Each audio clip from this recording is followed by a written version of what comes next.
Welcome back to Tales of Darkness. Tonight, we uncover one of the most chilling true stories ever told, the Bell Witch Haunting. In this series, we tell stories of the supernatural, the unexplainable, and the downright creepy. Tonight we are telling the story of the Bell Witch Haunting. This chilling tale has been passed down through generations, leaving many to wonder if there might be some truth behind the legend. Are you ready to dive into the depths of this haunting narrative? Then let's begin. Our story begins in the early 1800s in the small town of Adams, Tennessee. Imagine a time when superstition and folklore were deeply ingrained in society, when the veil between the spiritual and physical realms was thought to be thin. It was in this era that the Bell family found themselves entangled in a web of mysterious events that would become known as the Bell Witch Haunting. The protagonist of our tale is John Bell, a prosperous farmer and a man respected by his community. He lived in a modest yet cozy farmhouse with his wife Lucy and their 6 children. Their idyllic life, however, was about to be shattered. John and Lucy had always been a devoutly religious couple, leading their lives according to their beliefs. But as strange occurrences began to plague their household, they were forced to confront the possibility that there might be malevolent forces at play. One fateful day, while attending a church service, John Bell heard a sermon that chilled him to the bone. The preacher spoke of a dark entity that could possess individuals, twisting their souls and driving them to the brink of insanity. Little did he know that this chilling message would soon resonate all too closely with his own reality. Upon returning home from the sermon, John Bell became consumed with fear. He started to suspect that their eldest daughter, Betsy, might already be a vessel for this evil presence. His concern stemmed from a drastic change in her behavior. She had become distant, exhibiting a sinister demeanor that frightened him. One evening, as John sat by the fire, lost in thought, a sudden crash from upstairs shattered his thoughts. Rushing to investigate, he found Betsy standing over a broken mirror, her face pale and eyes wide with an unearthly glow. Startled by what he saw, John couldn't help but question if his daughter was truly herself or if something sinister had taken hold of her.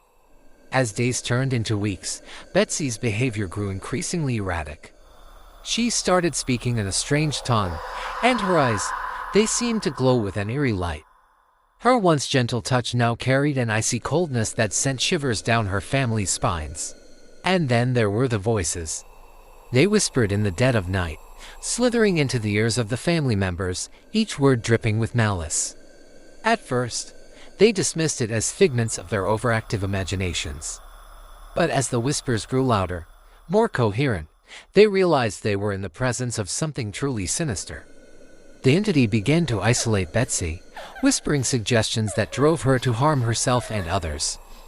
It was as if she had been transformed into a puppet, dancing to the tune of the unseen puppeteer. As the haunting intensified, John Bell sought help from local ministers, hoping they could banish the entity that had infiltrated their home. But their prayers and blessings seemed to have little effect. The presence only grew stronger, emboldened by the helplessness of the family. In desperation, they decided to leave their home and seek refuge elsewhere. But even in their moments of respite, the entity followed, its grasp on Betsy relentless. It was as though the house itself was cursed, and the curse had now ensnared their daughter. With their options dwindling, John Bell turned to a local doctor, hoping he could offer some medical explanation for Betsy's bizarre behavior. But the doctor's diagnosis only added to the mystery. He declared that Betsy was possessed by a demon, a malevolent spirit that had wormed its way into her soul. John Bell's world crumbled. How could he save his daughter from this demonic grip? Was there any hope of reclaiming the sweet, innocent girl who had been stolen away by the entity? As he grappled with these questions, the haunting reached a terrifying crescendo. The entity grew bolder, reveling in the fear and despair it had sown within the family. It manifested itself in different forms, preying on the deepest fears of the Bells. Some nights it took the shape of a snarling wolf, its eyes glowing red in the darkness, while other nights it morphed into a ghastly humanoid figure that stalked their dreams. With each passing day, Betsy's condition worsened. She became violent, lashing out at those who tried to help her. Her skin grew clammy, and a foul odor emanated from her body, a stench that spoke of decay and the netherworld. John Bell watched helplessly as his daughter, his sweet Betsy, became a shell of her former self, tormented by an evil force that seemed invincible.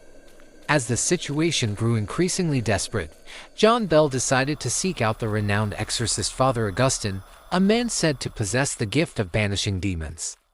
With heavy hearts, they brought Betsy to the church, hoping that there, within the hallowed halls of God's house, the entity would be cast out. Father Augustine arrived, a man of God with unwavering faith and a stern countenance. After hearing their tale, he agreed to perform an exorcism, a ritual of utmost secrecy and solemnity. The ceremony began with prayer, each word spoken with the utmost reverence. The air grew thick with tension as Father Augustine confronted the entity, commanding it to reveal itself. Suddenly, a guttural voice echoed through the church, mocking the exorcist and taunting the bells. The entity revealed itself, taking the form of a towering, grotesque figure with eyes that burned like hot coals. A battle of wills ensued. Father Augustine remained steadfast, his voice booming with divine authority. He commanded the entity to leave Betsy's body, to never return. But the entity was tenacious, its grip on Betsy's soul refusing to loosen. As the exorcism reached its climax, the entity's taunts grew more vicious, its voice dripping with hatred. But Father Augustine pressed on, unwavering in his mission to save Betsy's soul. Finally, with a Herculean effort, he managed to banish the entity, driving it back to the abyss from which it had come. The church was filled with gasps and murmurs as the transformation occurred. Betsy collapsed to her knees, her eyes no longer glowing with an eerie light. They were now filled with confusion and pain. The exorcism was over. John Bell rushed to his daughter's side, relief washing over him. His Betsy was back, though weak and traumatized. The ordeal had taken a heavy toll on her. Yet there was hope.